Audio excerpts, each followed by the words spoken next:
Hey guys, it's Ashley, and today we're going to be talking about Aletheia by Megan Tennant. I mentioned this book in my September wrap-up, I believe, so I will leave a link to that down below. This is just going to be a spoiler-free review for Aletheia. So as I mentioned in my wrap-up, if you haven't already seen it, I was sent this book by Joshua, who, with Megan, created a small publishing company called Cloud Kitten Publishing, and they reached out to me and asked me if I wanted to read it and review it, and I said sure, because it sounded really good, and I was getting really excited about it. So Aletheia's synopsis is kind of confusing, so I'm going to try to sum it down as best I can. Aletheia is basically a dystopian fantasy novel about this girl named 736. Now, the world has basically gone to crap after this disease has pretty much wiped out the planet. There's this guy named the Prophet who has a cure to this disease. He's created a safe haven called Iris, which is where he is trying to rebreed humanity, basically, by taking people who don't have any genetic abnormalities and putting them into this city to breed with one another.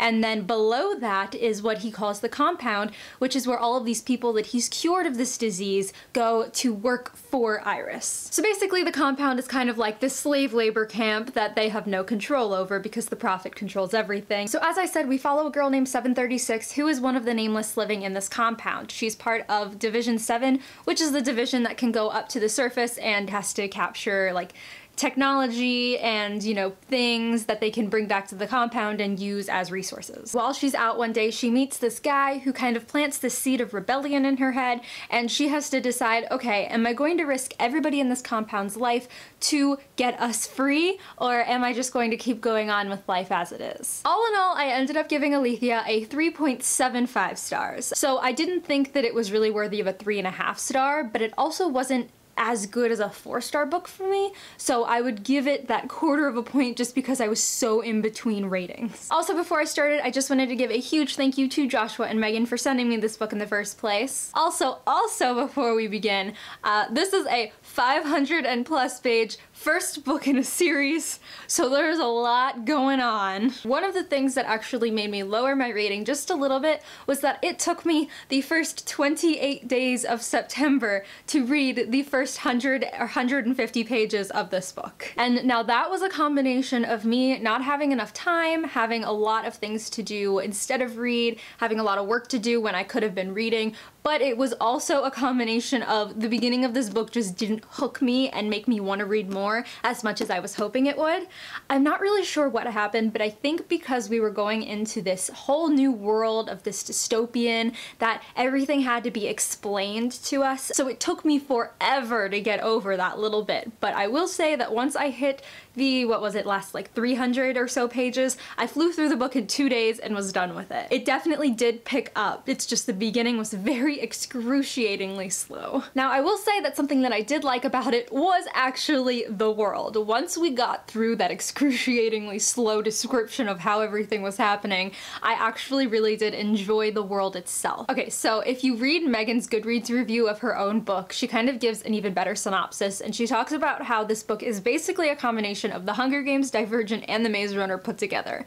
And we know that those are like the top 3 YA dystopian books of this time, so it's kind of weird to think about them all smushed together, but it actually works really well. Basically, we've got the disease that's wiped out pretty much everybody in the world, aka the Maze Runner. In the compound, we are divided into divisions, aka the Hunger Games with districts, and in the compound, within those divisions, you have to take a test and be tested and get a certain score to be put in one of the divisions, aka kind of Divergent, where you have to take a test to get into a certain whatever it's called. I can't even remember what they were called in Divergent. Oh my god. All of those things together I wouldn't have thought would make a really good story, but I actually really enjoyed it. Now, something that I am going to say that I didn't much like and wasn't very fond of was the main character 736. I feel like if I enjoyed reading from her perspective and liked her a little bit more, it definitely would have been a 4 or 4.5 star book. These are purely personal reasons. It all has to do with the way that I write myself, the reason why I didn't like her. Now, her name name is 736, which kind of threw me for a loop when I first started reading the synopsis and reading the book, because I'm so used to reading it from a character's perspective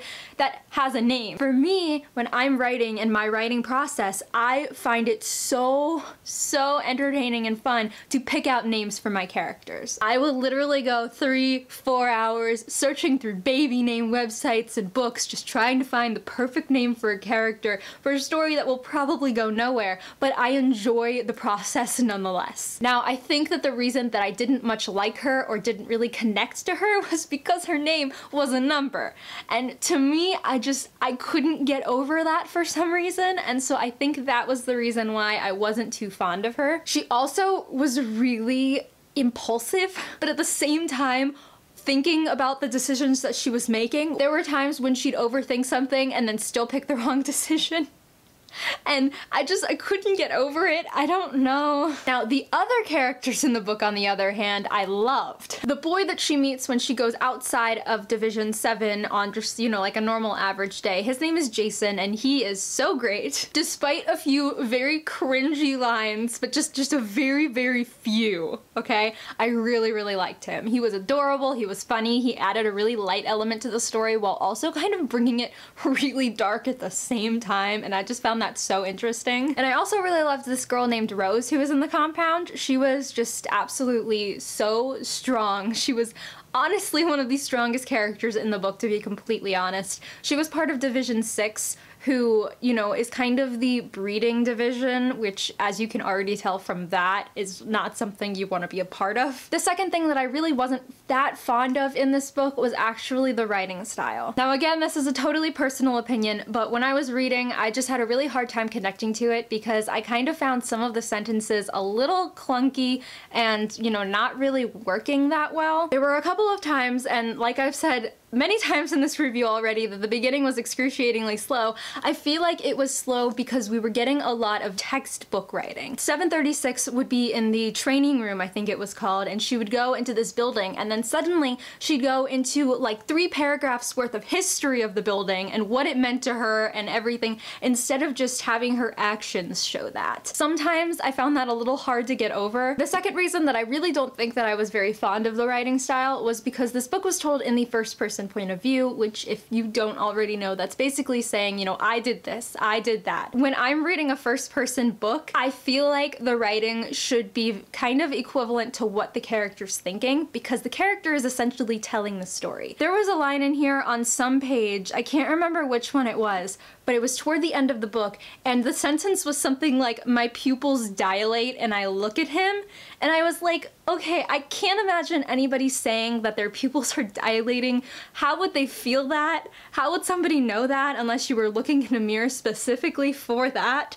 It was just very weird, and there were a couple of lines like that I just had to stop myself and say, I know that nobody would actually say this, but we're in a book, let's just go with it. But like I said, those were very few instances, and a majority of the book was actually really good. And then to end on a high note for me, which might not actually be a high note for some of you, I actually enjoyed how bloody and gruesome this book was at some points. I know that that's not everybody's cup of tea, and normally it's not mine, but I actually really enjoyed that, and I'm not really sure why. Another thing that I actually liked was that in the email that Joshua sent me when he was talking to me about this book, he gave me a link to where I could find a list of trigger warnings for what happens in this book, which I thought was just really thoughtful, and I'll definitely be sure to leave that linked down below as well. That way you guys can check it out if you're at all interested. So all in all, I really liked the story of Aletheia. As I said, I wasn't too fond of the main character or the writing, but despite that, I definitely enjoyed the plot and the story, and I would definitely be interested to pick up the second book in the series. So thank you once again to Cloud Kitten Publishing, along with Josh and Megan, for sending me this book. If you are at all interested in hearing anything more about it, I'll leave links down below where you can find it on, I think, Goodreads, and I'll leave the website down below. But other than that, that is going to be it for this video. So thank you guys so much for watching, and I will catch you later.